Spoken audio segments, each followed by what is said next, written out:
Good morning. This is Business Morning. Welcome and thank you for joining us. I'm Chimeze Obi Iwago. The Federal Executive Council meeting has approved the revised 2021 to 2023 medium-term expenditure framework and fiscal strategy paper at its virtual meeting.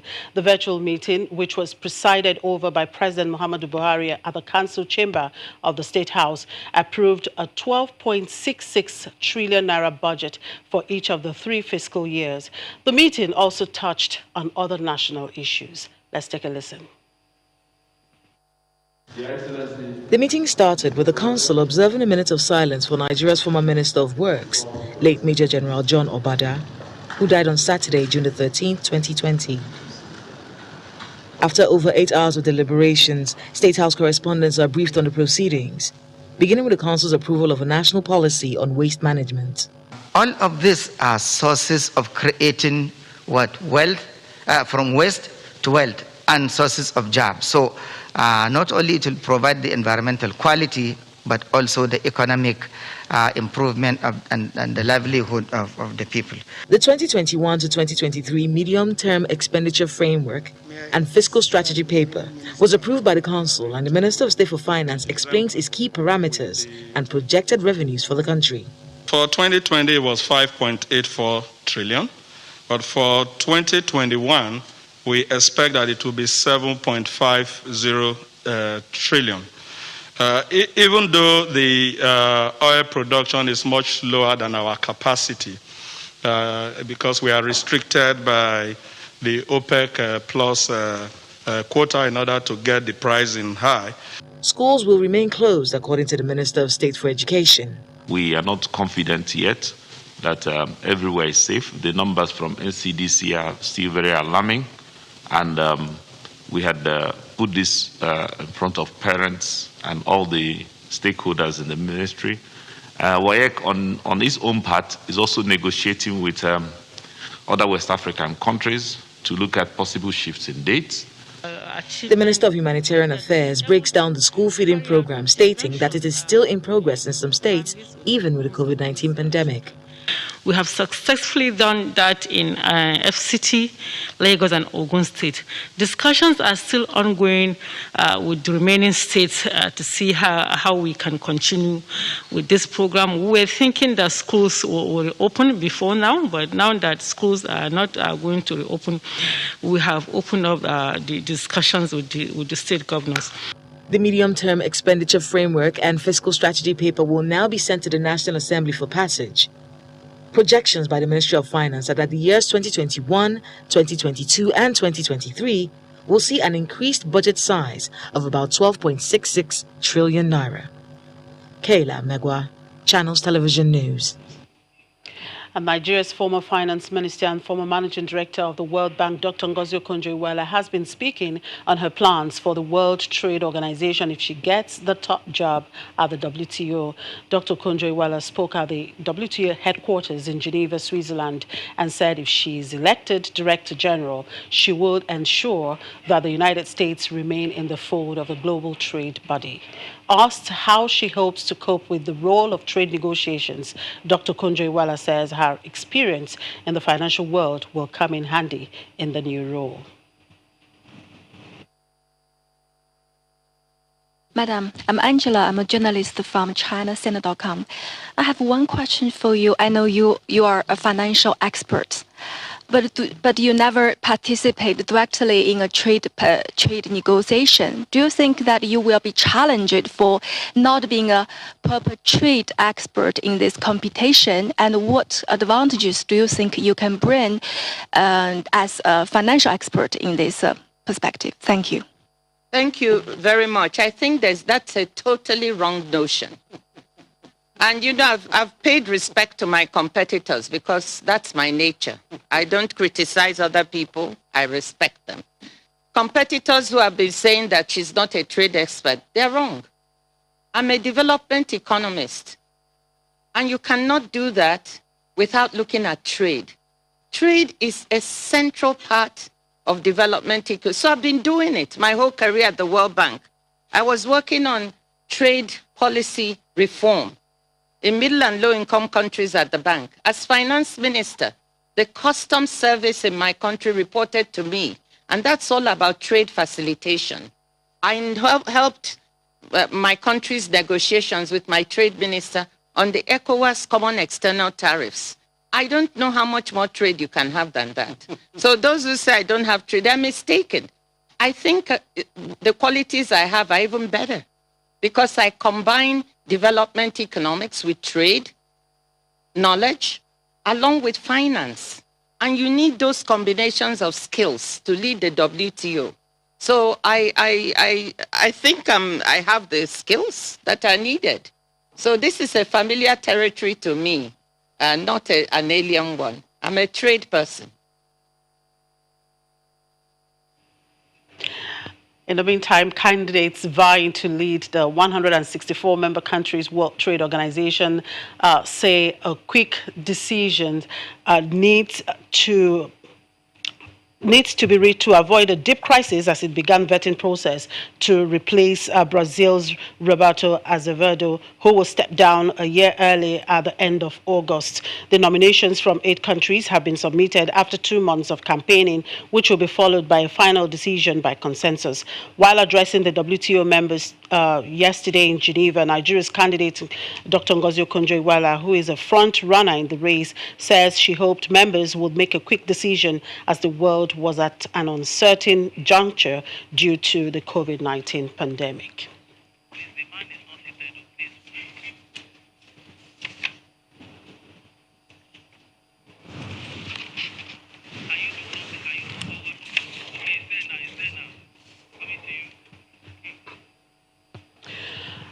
Beginning from August 1, deposits money banks will now debit bank accounts of chronic loan defaulters. What means is that if you owe in bank, a year debt can be set off against your account balance in Bank B.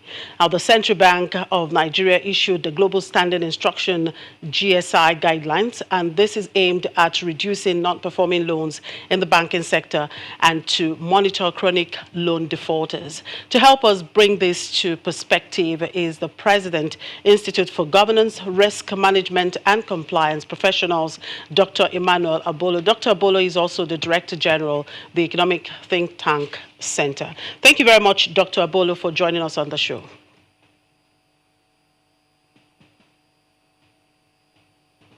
All right, Dr. Abolo, what do you make of the CBN's GSI guidelines for banks, and how apt is it at a time like this?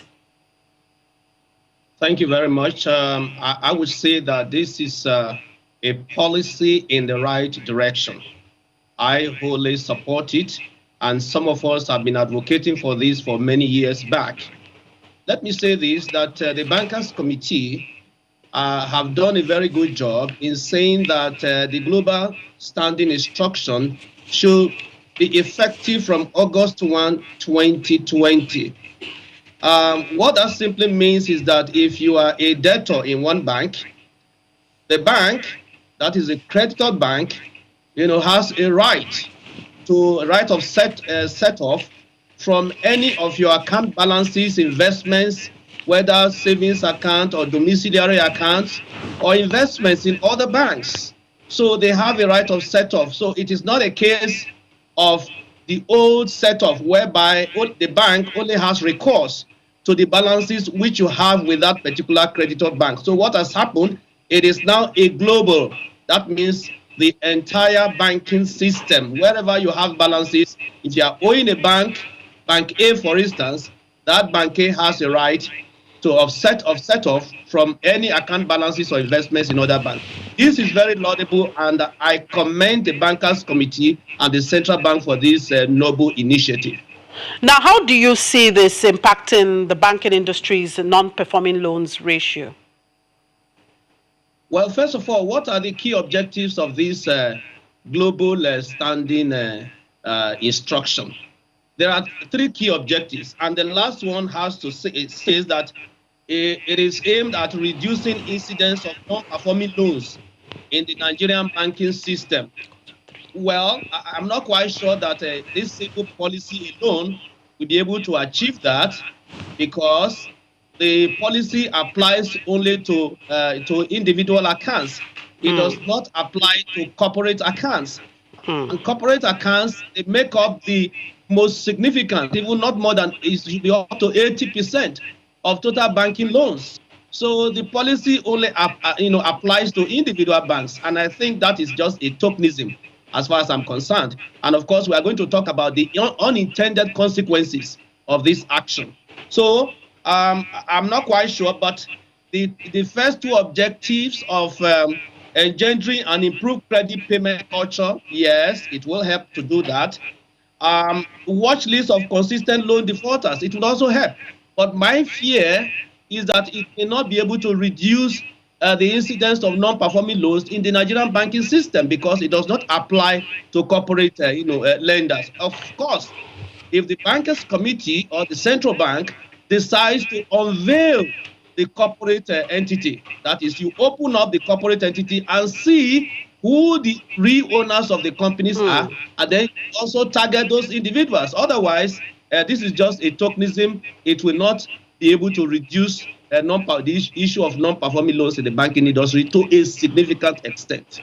All right, Doctor, let's talk about these unintended consequences. You did mention that. Yes, we have looked at what the central bank is trying to achieve here. So, but what are some of these unintended consequences that probably would arise from this policy?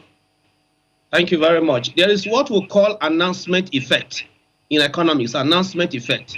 Now, this policy has been on the drawing board since maybe May 2019, May. So those who are chronic defaulters in the banking system are already aware that this policy is on its way. So if you are a chronic defaulter, what are you going to do? They would have started closing their accounts. That's almost 1 year. They would have started closing their personal accounts. They would have started shutting down their investments. And then what is going to happen is that they may decide to open accounts in the names of their wives, in the names of their children, in the names of cronies. So you are not likely to get balances of any of these chronic defaulters for you to have a setup. So that is one unintended consequences. Many of these individuals would have been closing their accounts. So what I expected was that as soon as they decided to be crafting this policy, they ought to have given instruction that none of these defaulters balances should be tampered with. They ought to have been what you call, you would have put a stop on that. So that is one unintended consequence. The other one is the issue of dispute resolution. Of course, these customers have contract with their respective banks, and for instance, also if the creditor, if the lending bank decides to trigger the global standing instruction, and it was triggered wrongly, and because the implementation may be very rough at the beginning, there will be a lot of disputes, and that will take many banks to court, and that is going to that is one unintended consequence. So how is that going to be addressed? The other point is it that we're going to be establishing credit courts or dispute tribunals, because a lot of disputes are going to arise between banks and these very customers. So those are the unintended consequences. Then the final point is that these individuals may no longer be, they may decide to move their funds around. They may decide to move their funds around, and that is going to have some implications on the banking system.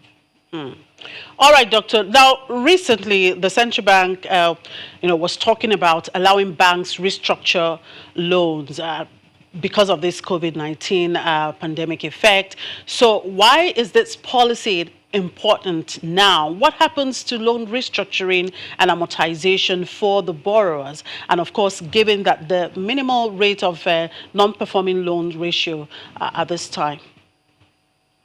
Thank you. That's a very good question. Let me say this, that restructuring of loans has always been a resolution mechanism, for bad loans. What does it mean to restructure? It means you change the structure of the loan. And what are the key elements of this structure? The original structure could be that they are lending to you at a particular interest rate. That is part of the structure.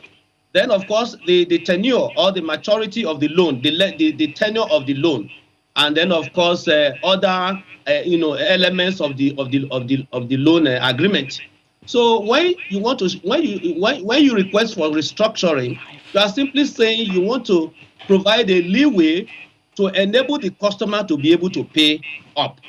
So for the past 5 months, many companies have not been in business, and I happen to fall into that particular category. They have not been in business, so they have not earned any money. So how are they going to pay this money? So one key aspect is to extend the moratorium and also extend the tenure. So if it was 8 years loan, you could just shift it to, like, let's say, like 10 years loan instead of 8 years, and then the interest rate as well can also be looked at, and other elements of the total loan activity.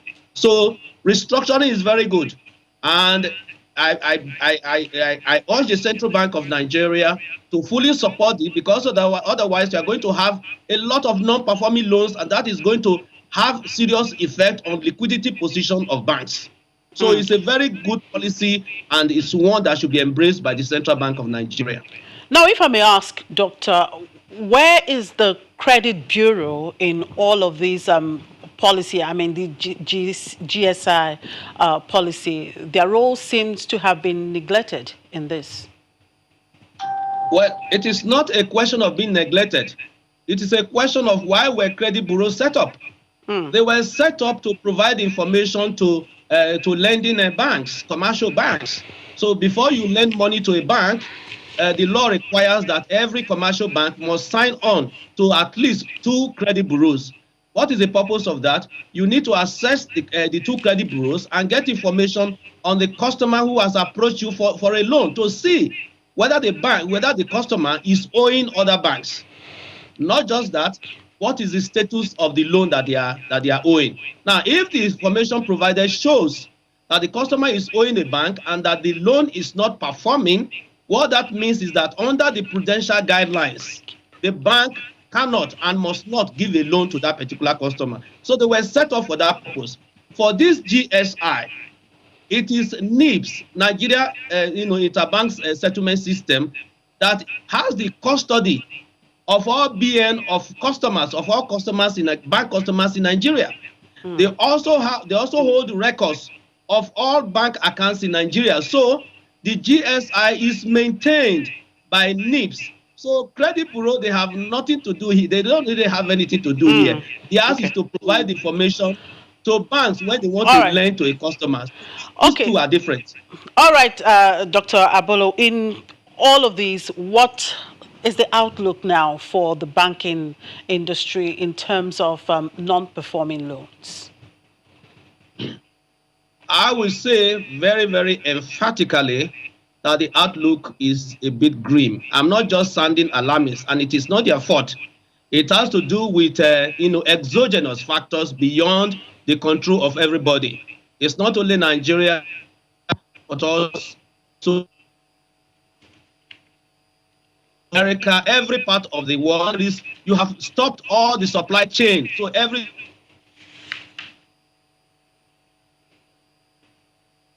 that banks just opened quite recently. So no one has capacity to pay back any loan. The only saving grace is for the central bank and the government to inject liquidity into the banking system, so that we do not witness, massive bank failures. But I am not saying there will be bank failures, because I had already made a YouTube a video showing that no banks will fail in Nigeria. But of course, it is dependent on what the Central Bank of Nigeria does and what the federal government does. They need to inject funds into bank liquidity. It is not the fault of these banks. It is not the fault of anyone. So if banks are not to fail, Central Bank must wake up to save this bank from the imminent problems. All right, thank you very much, Dr. Emmanuel Abolo. Thank you for your time. Dr. Abolo is the President of the Institute for Governance, Risk Management and Compliance professional, and of course the Director General of the Economic Think Tank Center. We'll take a quick break, and when we come back, we'll look at some developments in the world of commodities.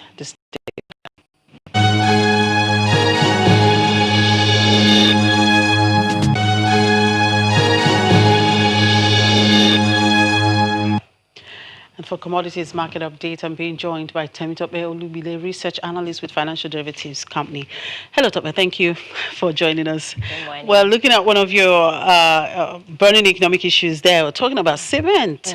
Yeah, with Rwanda now in the market. Yeah, Nigeria, of course, is the leader when we talk about cement production with Dangote, at the top. Now, with Rwanda joining now in cement production, what would that mean for cement production in Africa and even for, Nigeria in particular? Okay, so we have that, Rwanda is kind of slacking in terms of cement production. So now they have, a new entrant, making it a total of 2 players in the Rwanda market. And we see that, the plan for these new entrants is to churn out about 600,000 tons of cement and, boost employment by about 600 new jobs. And, so we have that is going to, and with this, they hope to, reduce the importation of cement from, neighboring countries. And talking about Nigeria, we all are aware of how, Dangote cement, turned around our fortune, basically, in terms of that commodity. We went from a major importer of this commodity, and now we're exporting the commodity, right? Yeah, so what if Rwanda now is coming in with this, Dangote, you talked about, is exporting clinker. So what would that now mean? So of course, we have that, some, Dangote plays in, different African countries, and, sometimes it's bordering on, the Rwandan country. And we see that, the plan is to reduce importation of other cement exporters, right? So we have that would affect Dangote in terms of what it is able to import into the Rwandan market. That could, reduce, its export into the Rwandan market? To export, rather, into the Rwandan market. So basically, with Rwanda trying to reduce their imports, that would affect exportation of, our key players like Dangote, like we said, into the Rwandan market, and that could affect their fortunes. And with this, what is the outlook for the cement industry in Africa? Okay. And of course, in Nigeria. Okay, so we have that, we see that the cement price in Nigeria has been stable, irrespective of, our ever increasing headline inflation rates. And, that is a number of factors, because we see that there's that slack demand, because first is the raining season, and then secondly, with the COVID-19 pandemic, we don't know the construction of new properties is likely to decline, seeing as the real estate market is now going to experience a new normal. So we see that there's that reason for that stable price. And going forward, as we leave the raining season, there could be a pickup in construction activities, and that could pick up. And we're likely going to see. Are we likely going to see the price of cement come down, perhaps? With the pickup in demand, is usually leads to a pickup in prices, right? So the stability in cement prices could be, we could go to a vulnerable cement price and unstable cement price as we go into the dry season and construction activities pick up. Okay, you also noted that copper is enjoying pandemic rally. How so? What's driving the price of copper? Okay, so copper is a commodity that markets look at to determine the health of manufacturing sector, which ultimately then determines the growth, global growth, because copper is a key industrial commodity used in manufacturing, and we have that China is one of the main importers of refined copper, right? And we see that China just recently, they announced that they're the first major economy to report a growth even in the middle of the pandemic. Their Q2 growth was positive from a contraction of -6.8%. So that shows that there's that increased activity in China. We also see that there was a record purchase of US corn. So their activities in China are starting to pick up, and we have that is reflecting in copper price, because so that's showing the markets that there is a pickup in China's activities, and China is one of the major economies of the world. So that is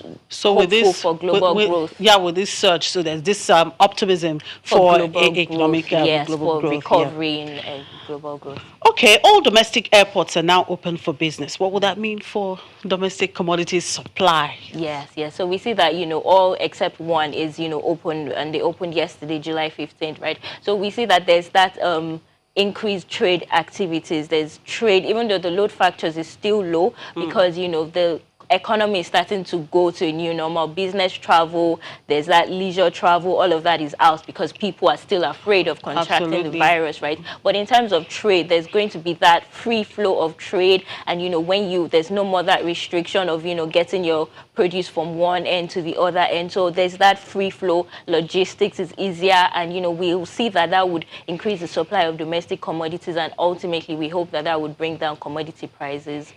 Okay, let's look at the stock market. The index, of course, has been, I don't know, going volatile. Yes, absolutely. And yesterday we saw some kind of marginal gain.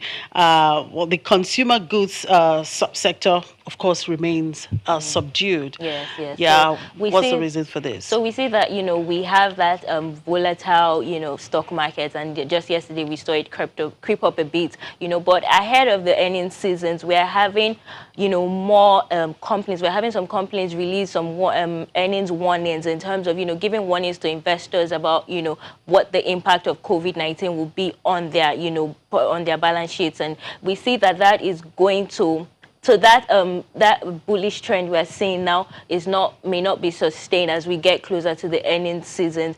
Because this will be the first report we're getting where the full impact of the COVID-19 pandemic and the lockdown restrictions and contraction in economic activities is going to reflect on the corporate earnings, and that is so the bullish trend. How do you think the companies in the consumer goods sector and even the industrial goods, how do you see their performance by the time they release their results? Okay, so we'll have to look at what happened in Q2. Consumer goods, right, is consumers, and whatever happens to their income in that review quarter is what will reflect in your turnover and ultimately your profit. So we see that in Q2 was when we had, lockdown restrictions. First of all, there was that reduced demand, except it's essential, you are not buying, because you don't know, there's uncertainty about your job security, there's uncertainty about your earning capacity. So if it's only essential commodities, we saw that consumers really purchased in that quarter. And, with the declining disposable income, there's going to be a significant reduction in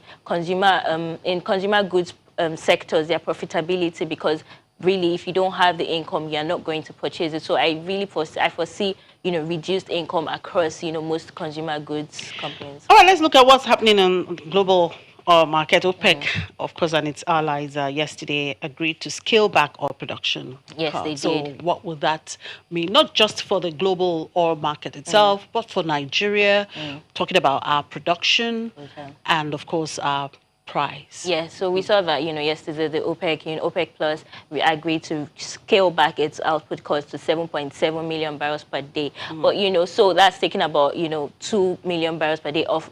That's actually adding 2 million barrels per day into the market, right, from 9.7 million barrels per day. But if you see, there are countries like Nigeria, Iraq, that are still making up for their, inability to keep up with their quota. So effectively, the total that would be into the market would be about 8.3 million barrels per day, not the 7, because when you have those countries scale back on their own production. So we see that Nigeria was still called out yesterday, and we still have making up to do for our non-compliance, and that is going to affect our production. For June, we saw that we produced 1.5 million barrels per day, according to OPEC, but they're still not at 1.4, which we need to be. So we're going to see that reduced production. So by August, when perhaps they have to scale back this, is Nigeria likely going to cut back 1.4? Yes, we are going to have to, at least closer to 1.4. And we see that we're already moving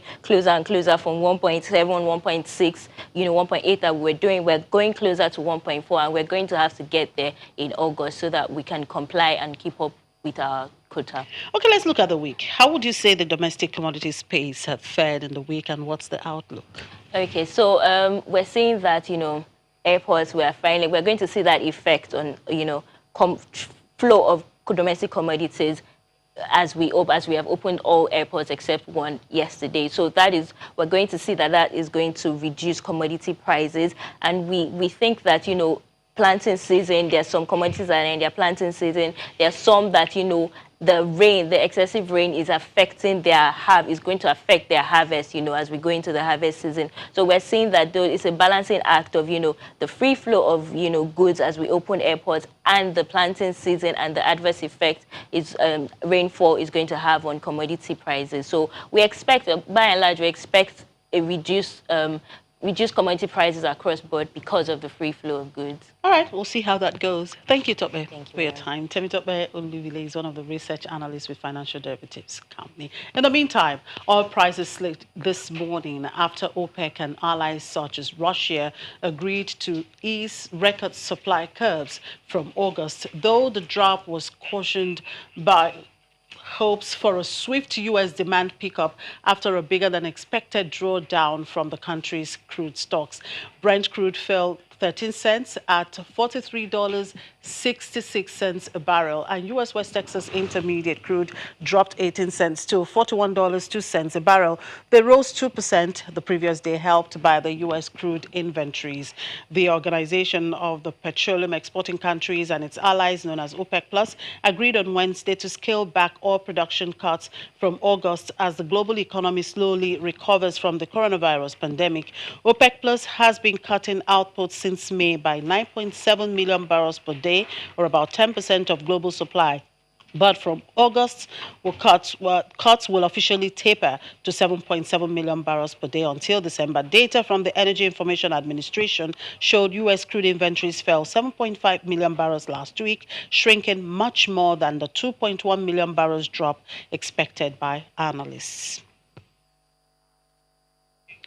And for review of Wednesday's trading activities at the equities market, here is Temple. Temple, Tope says that marginal gain yesterday is not sustainable. No, it's not sustainable. I mean, we should say thank you to Airtel Africa, for the gain that they brought to the market yesterday. That was the only reason why we were able to record some gains yesterday. Don't forget, Chimize, that, of course, Airtel Africa is a major name in the market. It's one of the top 3 or top 4 securities that you have in the Nigerian stock exchange in terms of market capitalization, which falls in trillion naira.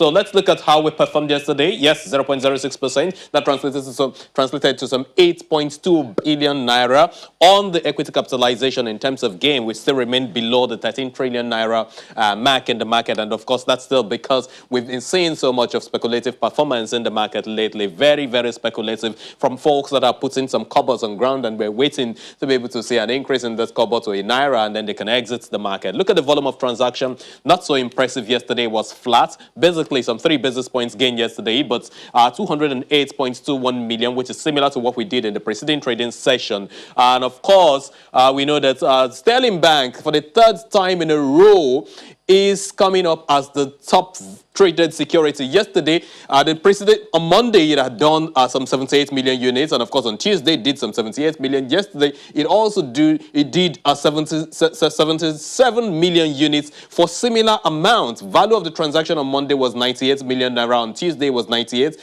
or 99, but we saw an increase to some 99 million naira plus yesterday in terms of the volume of transactions. That is a major security to watch in the markets because again, folks are seemingly interested. Yesterday, it actually gained some 2.48% to contribute to what we have in this space. But I should also add that lately we've been seeing so much of cross-dealing in the market. Some folks are buying in, some are exiting, or perhaps they're getting tired of being on the board of one company and they're making move to other companies in the market. Look at the value of transaction. We got some inputs from MTN yesterday, but that didn't change the price. There was no price movement on MTN. That contributed to what we have in this space yesterday. Of course, value of transaction was up by some 66% yesterday. But if you check out what we have in the deals, was a decline, 3,648 compared to the 4,000 plus that we did in at the preceding trading session. In terms of the sectoral performance, the banking space, we saw some bargain hunting in this space yesterday. Zenith Bank was up by some 0.9%. I mentioned earlier that Sterling Bank was also up. Of course, GT Bank also had some bargain hunting yesterday, was up by some 0.9% too in the market. That puts together gave us the 0.37%. But if you look at the major names that we have under the consumer goods sector, as Chimize and Temitope had earlier discussed, a lot of the consumer goods sector, major names, Honeywell, Flour Mill, PZ, 3.3% decline yesterday. And of course, a couple of other companies that you have in that space. That's translated to some declines that we have in the consumer goods space, 1.39% 0.2% yesterday. Industrial goods side of the market, it was a flat day for them, 0.01%. Anambra-based Kiotics actually made some gains, some 7% in terms of the addition to what we saw yesterday and gave us this performance. Insurance space, we got some serious activities between the bulls and the bears. Yesterday, we got one of the key names actually making some 10% gain in that space. But if you put the 9% loss on linkage assurance plus the 9% loss that we also had on Wapik Insurance, it translated to the 0.89% decline that we have in this space yesterday. Oil and gas, no movement. Everyone is still waiting for deregulation in this space. Nothing to show for this space yesterday in the market. That's not very impressive. Folks are then beginning to move to other sides of the market. We have on the phone now Mr. David Adonri, who is a stockbroker with High Cap Securities. Okay, we do expect that he will join us much later on the program. But let's move on now and look at the NASD OTC Securities Exchange. This is one space that folks are watching lately. Look at the NSI, which is the NASD Securities Index. Look at the performance yesterday. It was down 0.27%. That tells you that there's some profit taking going on in this space, 0.27%, but you have the psychological mark still hovering around the 711.89 points for the market. The market value, market capitalization is still up, 522.93 billion naira. But let's look at the volume of transaction. Volume yesterday was 291,000. I'm hoping it was being millions, or 291,387 units of shares traded yesterday. A larger percentage of this figure, 280,000, actually went to CSCS, which is the Central Securities Clearing System. That's the market depository that actually gave some 100 million naira worth of CSR out yesterday. There's a press statement to that effect, actually, all in the name of cushioning the effects that we have of COVID-19. So folks are still bullish on this particular company. But basically, there was some profits taken that gave us what we have here yesterday. The 0.27% decline yesterday, the profits taken was on WAMCO, which is Friesland WAMCO Campina. Yesterday, it actually opened at 121 naira 96 kobo and declines to 121 naira 4 kobo in the market. And that's the reason why we had this decline in the markets yesterday. You have a couple of other transactions in the market because basically we had 12 deals on this space yesterday. And of course, in total, we saw a value of 5.62 million naira in the space yesterday. But basically, this profit taking was what actually reduced the activity level in the market yesterday, because that was actually close to 100% in terms of performance in the market. So folks are watching this space, and of course, that's where those that have actually positioned themselves before now are now enjoying and cashing out. Chimeze. So watching. Thank you, Temple. Hang in there. We'll take a break. We'll do a quick call to London, and then we'll get back to you. Sure.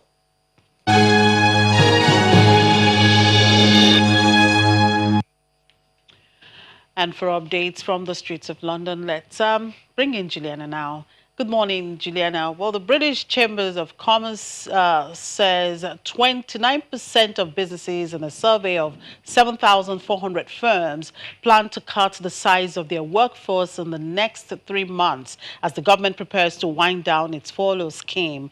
In other words, the rate of joblessness in the UK as a result of this pandemic is not yet reflected, right?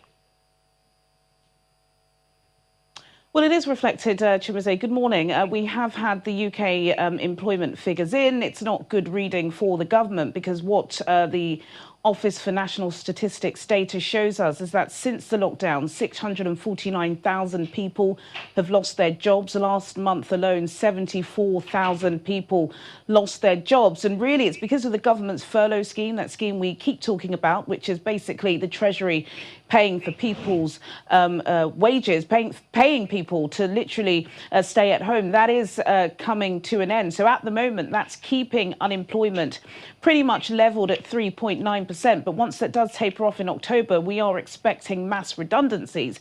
Again, just last month, 74,000 people lost their jobs, and we are seeing tens of thousands of people lose their jobs in Britain every week. The survey that you've quoted from the British Chamber of Commerce really just summarising what we've been hearing from the Bank of England, from the Office for Budget Responsibility, and the OECD, which is that firms are looking to get rid of staff. They're not doing so at the moment because of the furlough scheme, but even some of them, like the airlines, that have literally been battered due to COVID, they can't wait to the furlough scheme to end. They are getting rid of people now. Last week, the Chancellor did try and incentivise employees by offering them a £1,000 bonus for every furloughed employee that they bring back. But for some companies, that just isn't enough. The British Chamber of Commerce did also say that this survey and the result that they received from the survey about redundancies is the biggest mass call for redundancies that they have on record. And I believe their records go back to 1989. In the meantime, Swiss bank UBS finds that more than 3/4 of the world's richest people have reported an increase in their already vast family fortunes, despite the economic shock caused by the coronavirus pandemic. Yesterday, we talked about the call for a wide-ranging review of capital gains tax in the UK. What is the discussion around this latest report? Well, it's just confirmation that the rich get richer during a pandemic like this. And we're not talking about the rich, actually. We're talking about the super wealthy. Swiss bank UBS, they manage the wealthiest families' fortunes in the world. And what they've revealed is that over the past 3 months, so whilst a lot of people are losing their jobs and spending less money, the wealthy are taking advantage of mass sell-offs in shares and indices across the world. There's been a huge rout, taking money from one place, putting it in another place, and that's what the billionaires have been doing. And they've been gaining money on this, which is no surprise to anybody, really. The Swiss banks say that this is mainly familiar in Asia territories, not so much in Europe and in North America. Just to your point of the capital gains tax, yes, it was announced yesterday that the Treasury are looking to review the tax. There has been lots of talk in the UK because the government are spending so much money on trying to preserve jobs that there will be a tax rise sometime next year. The capital gains tax is said to be on the chopping block first, but a source from the Treasury said that's absolutely not the case, that they're only reviewing the capital gains tax because they're not sure it's fit for purpose. And Boohoo is on the headlines again as the fashion retailer has been criticized by the chair of an influential committee of MPs who said the online fashion firm had failed to address warnings of malpractice at Leicester factories. Shares in the company slipped another 3% on Wednesday, making a 46% drop since the allegations of malpractice. What is happening to the shares this morning? Well, shares are still low. I believe this morning they opened up, they're on the AIM, the AIM index, just underneath the FTSE 250. I think their shares were down about 0.2%. But as you said, they've taken a complete battering. Half of their market value, worth over £1 billion, has been wiped off because of this scandal. And yesterday, the co-founder of Boohoo, Carol Kane, she was being questioned by the chairman of the Environmental Audit Committee, a select committee, a group of MPs that basically question major issues that is going on that has public interest. And what they were really saying is that they are absolutely amazed at Boohoo's alleged allegations that they had no idea of what was happening in Leicester because apparently for several years now, MPs as well as organisations have informed Boohoo about some of the malpractices that have been going on in Leicester's factories, not just in Leicester, in other parts of the country as well. So they said they should reflect on that statement. Of course, shareholders are not happy. There's a lot of civil unrest going on in the world at the moment. And the fact that Britain, one of the wealthiest countries in the world, could be using people as modern slaves, particularly a brand such as Boohoo, really popular with celebrities, is just not sitting well with some of the celebrities that endorse the brand, with, of course, the shareholders and now the MPs. The Home Secretary, Priti Patel, has asked for an independent inquiry, and Boohoo have also said they are conducting their own inquiry. We're not expecting initial findings from that until the end of September. Okay, Juliana, we'll get back to you later in the day for more updates. Thank you. And back here, Temple is still on board. Oh, yes. Thank you so much, Chimize. So let's look at the debt and currency side of the market. Yesterday, we had 30 deals. It was a bullish day again at the bond side of the market. We've been seeing some profits taken lately. Again, prices have been rising in this space. We got the 26th paper here for January 2022, 2026. At 124 naira 80 kobo. Let's look at the NCB side of the market. Here we saw a bullish performance in terms of rates yesterday. We had just one deal, 1 billion naira across the 1st of October 2020. That's at the shorter end of the curve. And of course, we know the rates cleared lower to 1.5% this side on the side of the market. Almost side of things, we have 25 deals yesterday. That's aside from all of those papers that you have here. This particular paper enjoyed some buy interest yesterday. That's the 22nd of October 2020, the shorter end of the curve, and that's some 4 billion naira worth of transactions. We have Ijoma Onwukwe joining us now. She is a fixed income dealer with FSDH Merchant Bank. Thank you, Ijoma, for joining us on the program. Yesterday we had primary market auction where some bills were rolled over. Can you tell us what the outcome of that auction was? What was rates like? Okay. Thank you, Temple. Good morning, and thank you for having me on your show. The DMO rolled over 107 billion at the PMA yesterday, with rates, with stock rates printing lower across the three standard tenures. The 91-day paper dipped by 490 basis points to close at 1.3%. The 182-day paper dipped by 11 basis points to close at 1.8%.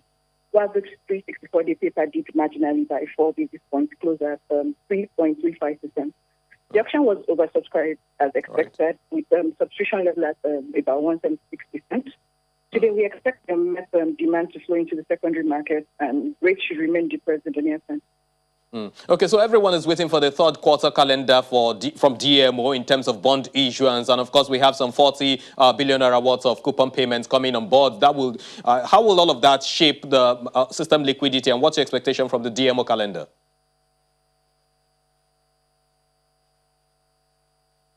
The DMO just released the calendar this morning. Okay.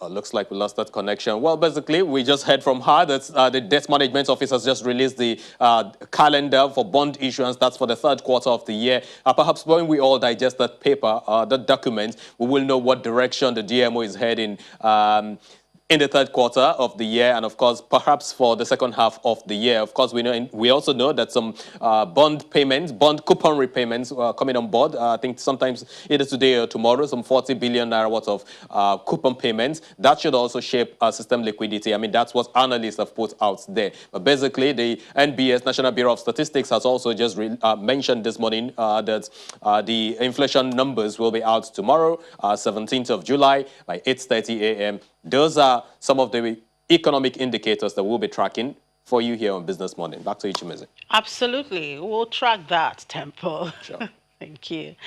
All right. And that's it on the program. Thank you for watching. I'm Chimize Obi Iwago.